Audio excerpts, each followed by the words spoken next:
Thank you for visiting ChristopherMedia.net. Christopher Media, let's make some noise. Welcome to Beer Nuts, a weekly excursion into the world of craft beer, brought to you by MichiganBeerGuide.com. And now, here are the Beer Nuts. Okay, welcome to Beer Nuts, episode 137. JR here. We have a great episode here of Hops Down Under. Beers brewed with hops from New Zealand and Australia. So, JR here, and I'm going to pull up my Untappd, but I can tell you that just about an hour ago, I stopped by Old Bisbee Brewing and had their double hopped IPA, which was my last check-in on Untappd. It was very good from the source in Bisbee, Arizona. So let's introduce the rest of our Beer Nuts tonight. We'll go to Los Angeles. Welcome back, Steve V. Hello, everybody. My last Untappd was from Flying Dog Brewery. It was the Raging Bitch Belgium IPA. It's very good. I liked it. It's has nice flavor to it. Great, and then we're going to head back to Michigan to Dugout. Welcome back, Dugout. Thank you very much. My last Untappd check-in was Benjamin Danklin from Fatheads Brewery out of Ohio, and a really nice IPA.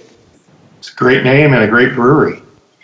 And then finally to Greg in Dearborn. Hey guys, Greg here. My last Untappd check-in was from Turning Point Beer out of Dallas, Texas, called Peach Scone. It's their Berliner Weiss with tons of peach and apricot puree, and it was super tasty.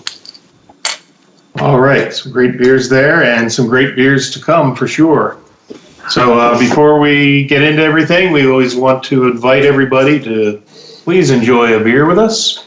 We're not pretentious beer snobs. We just want to introduce more good people to more good beer.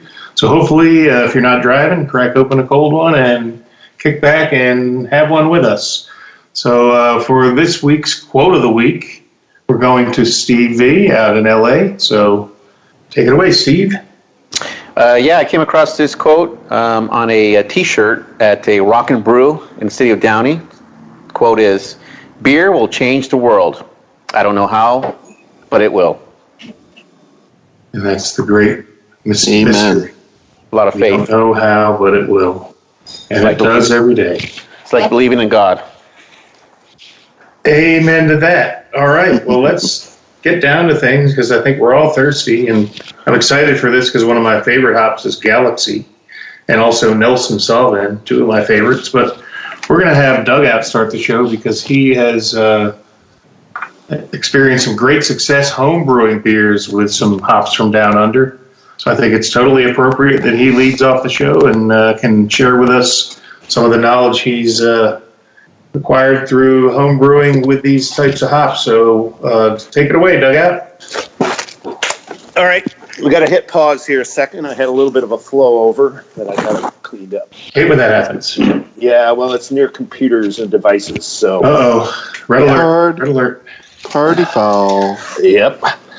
So, Chris, you'll be editing this out? I think you should leave it in. It makes it sound professional. Adds to the like the reality show thing.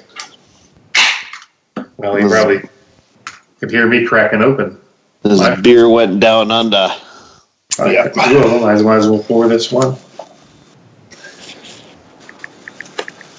It's the good thing I keep a roll of paper towels. That's a good idea. Just for the show. Keebler, clean up aisle 2. Yeah. Keebler went to bed. Oh, it is late, yes. Is that like keeping a set of feathers for just in case of emergency? Yeah. Okay. All right. I'm back. All right. No. Nothing on the computers. Good. All right. So this is Dugout. I'm here in Clawson, Michigan.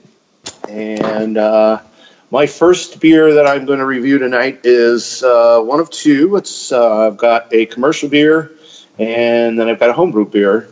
The first one I'm doing is commercial beer.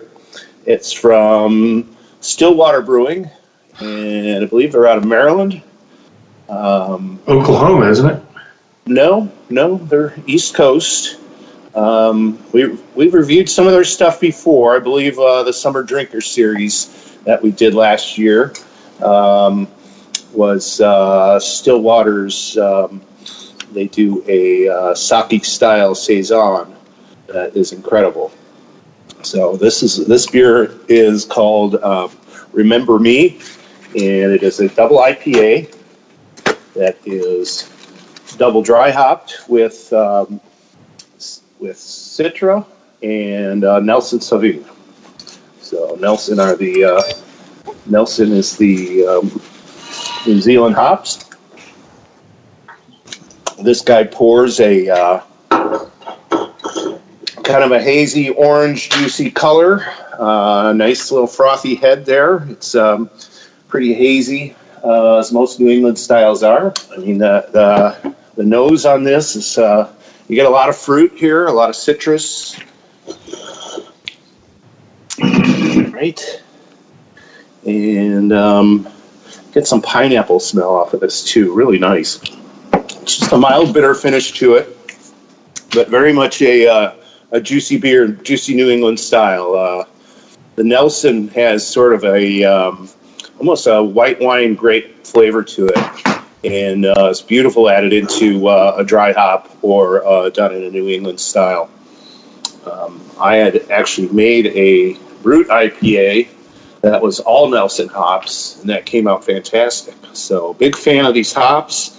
They're dual use. They come in at about 14% alpha, so you can use them for bittering and as well as for dry hopping. So I'm pretty partial to Stillwater beers. I mean, these guys do fantastic stuff.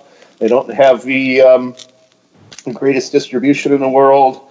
I don't even think they have their own facility. They're somewhat of a gypsy brewer, and they just kind of have to brew where they can find space to brew. But they do a fantastic job. The beer labels are fun. This is just a clean, completely silver can with a little check box on a blue check box that says "Remember Me." They're a little on the pricier side. I think I paid $5 for a 16-ounce can, and I know in the past I've had this beer before, and it was somewhere in that $18 to $20 range for a 4-pack. So, but honestly, if you guys see this beer, I'd pick it up. I think it's fantastic. I think they've done a great job using these Nelson Sauvin and mixing them in with Citra, and the blend is fantastic. Just really an all-around great, easy drinking beer. Sounds great, and yes, you have educated me. I guess I always thought Stillwater was from Oklahoma because there is a town of Stillwater, Oklahoma. Or I think Oklahoma State is based there. But indeed, I looked up, and it says Baltimore, Maryland for Stillwater, but it also says they have beers that have been brewed in 12 countries. So, as you said, right. They're gypsy. That's their gypsy brewing. So they're kind of fun. They do a lot of different stuff, but what they do is quality. Well, I'll be looking for that one. That sounds fantastic. Anybody else had it? No, but it sounds fantastic. For sure. Well, all right. Well, I'm looking forward to Dugout's next beer because it's one of his home brews, and I've really enjoyed some of the brews, and looking forward to some of his insight on the flavor profiles of those hops. But so it's time for me to go next, and I know I'm kind of in a rut here with these Tombstone beers, but actually I looked to try to find a different brand just to diversify a little bit, and recently Tombstone brewed their first ever batch of beers from Hops Down Under, and they call this particular beer Southern Hemisphere IPA. It's a 7.1% IPA. So I'm going to pour this now. I have to confess that I've already done that. So this beer is hazy, light yellow, light gold in color, pale gold. More yellow than orange. Really, really excellent lacing on the glass. I've only taken about 2 sips out of this. The head was about 2 fingers when I poured it, and there's still a white wafer over everything, and tremendous lacing here. Great job by the brewers here. And also a testament to my Beer Clean Glass, thank you, which we recently had Beer Clean Glass Day on social media. I saw a lot of people. Anyway, back to the beer. So definitely tasting or smelling on the aroma, a nice kind of like maybe a drier hop, less fruity than I'm used to. So before I taste this, I'm going to do what I love to do and read from the can. It says, "We are obsessed with the quality of our raw ingredients, which is why we only started brewing beers with Nelson and Galaxy hops very recently. It took us years to find a supplier whose hops were up to our standards, but now that we have one, we decided to make an IPA featuring exclusively Southern Hemisphere hops. This hazy, juicy IPA is bright, refreshing, and bursting with New Zealand Nelson's unique gooseberry and white wine character, in addition to Australian Galaxy's unique passion fruit and citrus character." So there you have it. So I'm going to taste this beer. One sip wasn't enough. I had to take another. It's delicious. It's delicious. It's got a little bit of that gooseberry and white wine, but definitely getting a little bit more fruit than I got on the nose. A little bit of that passion fruit, but still you got that like nice lighter, like a lighter mouthfeel, and a nice bitter hop finish. And not too bitter, but it just leaves a really nice, delightful bitter hop flavor at the end that I really enjoy. So yeah, you start out with that, got a little bit of that white winey gooseberry flavor, and then it transitions. The fruit comes out, and then it kind of levels out into a little bit of bitterness at the end. It's a delightful beer. I can't get over the appearance of it with the great lacing and how beautiful a beer this is. It is not, you cannot see through it. It's hazy enough that it will block light. But again, it's like a very light yellow, almost much more yellow than golden yellow. Really impressive with it. Really impressed.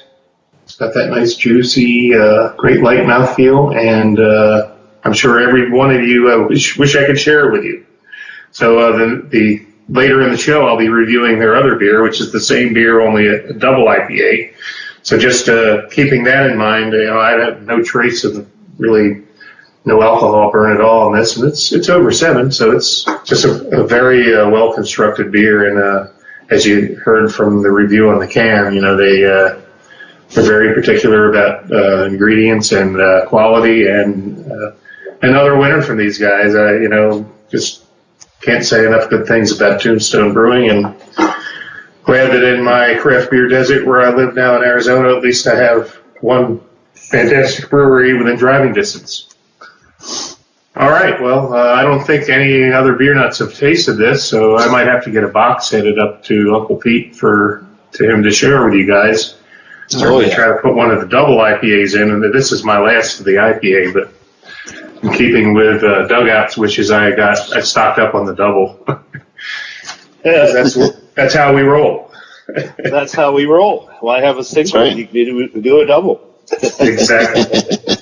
Great minds think alike. Or drink alike. So, all right. Well, who's up next? I believe Steve V is up next, so let's go to California.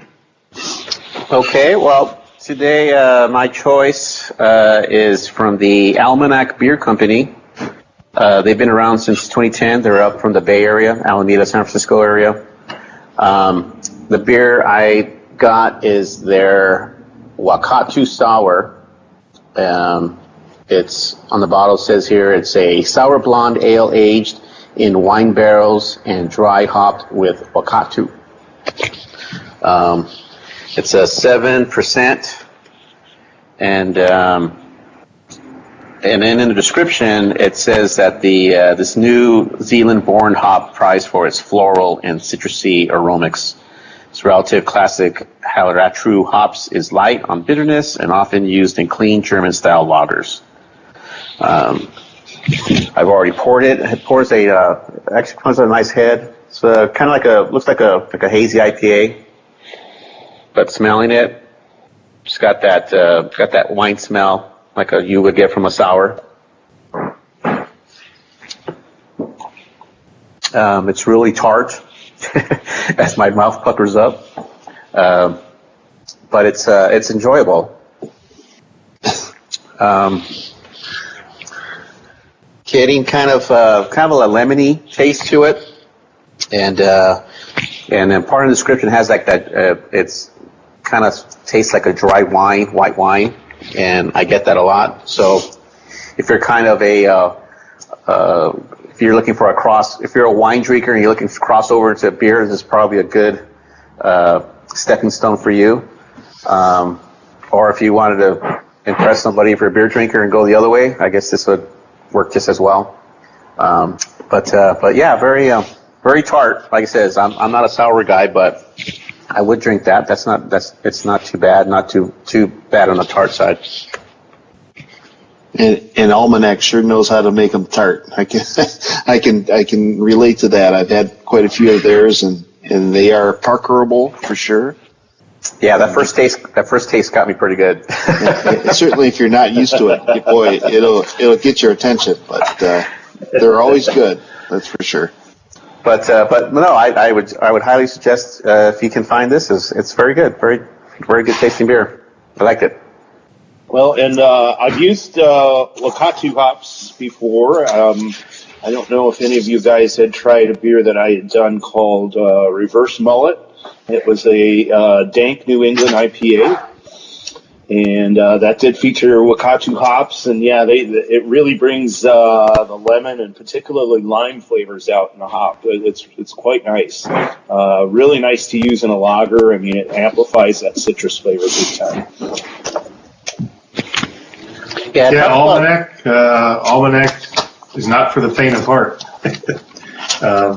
Give me some Tums or Rolaids when I'm going to crack one of those. But I'm actually pretty happy that you shared a sour, because I wouldn't have thought, for this episode there would be many sours out there brewed with these types of hops. But great tie-in to the white wine flavor that the Nelson Sauvignon brings to the table. So pretty good job by their brewers to recognize that and brew a sour, those types of hops. And yeah, I guess with the citrusy, and they went with some tangerine and pineapple flavor, and so yeah, it works well. It's really good. And I'm not a big sour guy, but I'd like to taste that. A lot of my issues with the sours is that a lot of them come in large format bottles. And, I can only go so far, where that sourness, brings on heartburn, but, nothing you can't, plan ahead for with some Tums or Rolaids. But that sounds like a good one, and I wish I were there to enjoy it with you. Yeah, good one, Steve. ChristopherMedia.net. ChristopherMedia.net. All right, well, let's go over to Greg. I'm sure he's thirsty. What you got, Greg? Yeah, a little bit. I am going with a beer out of Texas, much like the one I last checked into Untapped here. Mine is from Celestial Beer Works. This is their Odysseus, their triple IPA with Vic's Secret or Victoria's Secret and Citra. Comes in at 10% ABV. No IBUs, because apparently you get no IBUs by doing a dry hop only. Came in a 16-ounce can, and I picked it up from a buddy down in the Dallas-Fort Worth area, so I appreciate him sending this up. First appearance, hazy as can be.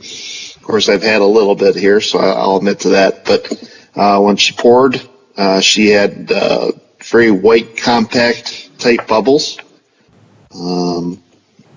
It's clinging to the glass nicely, as a 10% would that you could expect.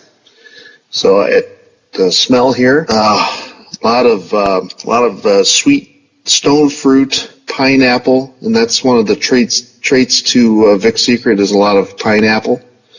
And they say it's a lighter version of Galaxy hops. So, boy, that's when I'm picking up a lot of sweetness. a little bit of acidity from that pineapple. So let's get a taste here. More of that sweetness. There's I do a little burp there, excuse me. There's a light to slight medium bitterness to it. For a 10%er, this drink's, scarily smooth. I don't even know if scarily is a word, but I'll use it anyway. But, she drinks really smooth. Has a great mouthfeel to it. Super smooth on the back end. I mean, it's perfect. It is one perfect triple IPA. I love this. I've had quite a few from Celestial now and Turning Point, both out of Dallas-Fort Worth. They're doing some great work down there in Texas, and I certainly recommend to anybody that wants to seek it out and try to give it a try. So I'm sure everybody here has not had it yet, but like I said, seek it out. Very good. Odysseus. Cheers. What's not to like? That sounds fantastic. Yeah. 10%er, that'll help you sleep well tonight. Among other things, but yes, it will. All right. Well, now that each of us has had an opportunity to have a beer, we're going to open it up for any beer news, our hipster's hipster segment of the show, easy for me to say. And I believe Steve has news for us from California. Yes. I guess back in the day over here on the West Coast, a big California's one of the best-selling beer was a beer called Lucky Lager. It was out of a San Leandro-based 21st Amendment brewery, and they were brewing from 1933 to 1978, and then basically just haven't brewed it. And so recently, Pabst is going to pair up with them, and they're going to start brewing the 2019 version of the Lucky Lager. So I guess you can look for that.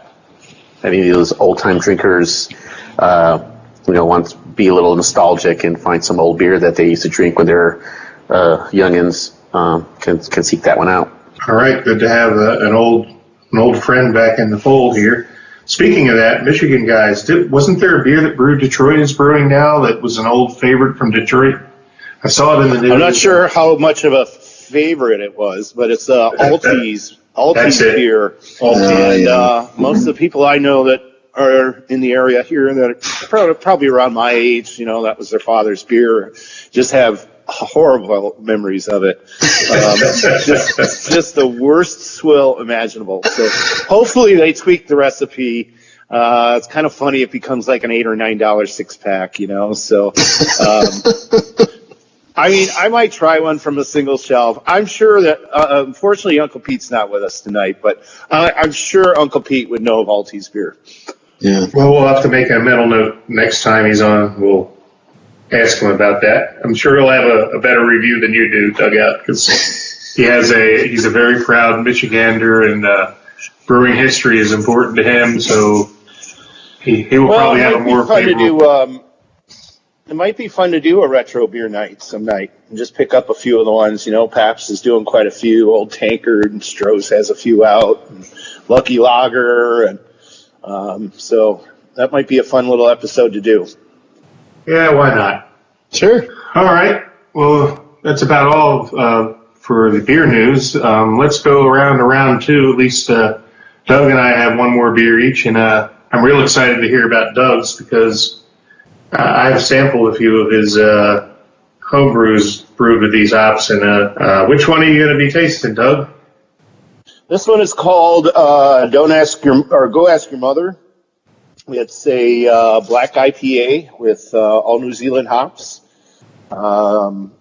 This particular one's coming in right around 7%. It is a black, and there's rice in it also. So when I used to do it before, it was my black Drippa, but I've since toned the alcohol level down in a little bit to make it more of a single. And I think it's come out quite nice this time. It's Casetta Black IPA. It's got a pours real dark. it's somewhat opaque. You can see some light through it, so it's not as black as a stout would be. And then on the nose, you get a lot of roastedness from the malt, but you also get a nice sort of floral and tropical fruit notes on it. Some mango. I'd almost say like banana type, not quite banana, but that kind of ripe fruit, of course, with a really nice foamy head on it. I think this particular bottle might have gotten a little over-carbonated. A couple of them towards the bottom of the keg didn't come out as good as the first ones, so I think this might have been, as they say, the bottom of the barrel. But still very drinkable. And right up front, you get a nice bitter punch, followed by roasted malt, and then by some pine and tropical. There's almost like a green jalapeno taste, but without heat. Not quite a pepper flavor, but it's there. You can catch it. I caught it. I've had this beer has been judged. It went to the American Homebrewers Association's national competition, where it took, I think it scored a 32.5. So I had a 32 and a 33 score on it, and some really good judging notes. It qualified for a silver certificate for that particular show. Not a medal, but this beer is actually medaled before. It took a bronze in the Boss Brewing Club's Charlie Orr Cup over in Illinois. So it's done well as far as judging goes too. I use Dr. Rudy, which is also known as Super Alpha hops. Those are bittering. Those are somewhere in the 20 range on alpha units, which is really bitter. And then I finish it with Matuika and Kohatu hops. And those both are known for having tropical fruit notes, citrus, orange, mango, peach. So those are the finishing hops. They get dry hopped with that, and here we go. I like this beer, which is why I've continued making it. It started out life as a double IPA, and I turned it into a black IPA. So I just sort of stumbled upon these hops at a small brew shop in central Michigan and Midland, and started experimenting with them, and this is a concoction I came up with. Well, certainly, congratulations for the high marks on that one. And I can remember in many brew club meetings, people attempting to brew a black IPA, and it's a very difficult style to brew a good one of. So even more kudos to you for being able to brew a good one. And even though it evolved as something different, you have tweaked it to become what it is, and my hat's off to you, man. I remember trying this, and I thoroughly enjoyed it. Black IPA is kind of a style that peaked a few years ago, and it's kind of fallen off the radar, but when you get a good one, man, it's really nice to get that nice hop flavor and a little bit of roastiness in a darker beer. So good job, and thanks for sharing that with us. So any other comments before I go for the grand finale here?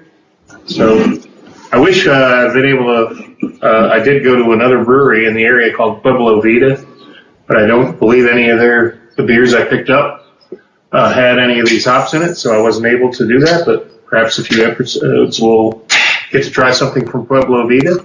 But it's going to stay the Tombstone show for today, because the only other beer I could find in time for the show is their double IPA, so it's the same exact beer I just reviewed, only a little bit more alcohol. So this one I have saved to open in real time. I'm pouring it. It does have a little bit of a different color, slightly different, maybe a little bit more yellow. The other one more like a yellowish brown. Probably didn't do the greatest job pouring because I got about 3 figures of head here, so I'm going to just let it level off. So I can't read from the can because it's the exact same words, only so there's an 8.5% versus 7.1, so a little bit more alcohol. I'll hold this up so the other guys can see. A little bit more, this is more of a yellow than a yellowish brown. Let's just see. I'm just going to dive right into this. Even though there's a lot of foam, I'll have a little white mustache. You know, really, I struggle to find like any more alcohol than the other one. There's no alcohol burn at all in this. You know, it's all about the hops and it's all about that white wine. This I think accents the white wine even more, maybe because of the alcohol content. Maybe makes it a little bit more like wine. Whereas the other one was had a little bit more feature of the fruit. This one is more of the Nelson Sauvignon, that white wine. Yeah, you still get a little bit of the passion fruit, but I think that the additional alcohol in here highlights, you know, the Nelson Sauvignon more than the Galaxy. So if you're a Galaxy fan, you'd probably prefer the regular IPA, and if you are a Nelson Sauvignon, or you like a little bit more kick in your beer, you'll like the DIPA. So they're both fantastic beers. I'm glad I got to taste these back to back because I'm surprised that there is a noticeable difference. I just expected them to taste pretty much the same with a little bit more of a kick in this one. And I'm not detecting a kick, but I am definitely getting a different flavor profile that accents those Nelson Sauvignon, more of a wine characteristic. But it's a lovely beer. And I actually really love Galaxy hops, so I love both of these beers. You know, it's kind of like when people ask me who my favorite. I have two sons, and I'm like, I love them both, and that's how I feel about these beers. They're both a little bit different, but both world-class beers. And thanks to the guys at Tombstone, Weedy, the head brewer there, is doing a great job, and just want to take my hat off to him for continuing to produce fine quality brews, and I will continue going there and patronizing. Great brewery, and happy to have them in my backyard. So, Nice. All right, well, that about wraps everything up. Anybody have anything, final comments to add? How's the weather back in Michigan? Still wet? Beautiful, 50 degrees. Well, it's going to be 70 tomorrow, and a little bit of rain, but yeah, a little bit of wet. We could dry out for a while, and I wouldn't complain. So How's the golf course? It's wet. needs some dry out time, but that's all right. We'll get there. All right, well, 75 high here, 45 low tomorrow, so a little bit. That's a cold front here for us. Ooh, yeah, we feel you. Steve's got that great California weather too, so. Well, We've been in the low 70s. Nothing too crazy. I really miss my Michigan beer buddies and my Michigan beers, but I do not miss the Michigan weather. Arizona has been kind to me in that area. All right, well, that about does it. So thanks for joining us, and Chris will be happy to know that next week's episode is his baby, the Lawnmower Beers episode. So as the hot weather is coming, hopefully it'll be nice and hot Michigan weather next week when we record. So look forward to finding some good, tasty lawnmower beers. What was that? That beer from Detroit that came back? That might be a lawnmower beer, couldn't it be? Oh, there you go. Alties. Yeah, maybe we can knock that out there. Uncle Pete, if you're listening, there's a hint.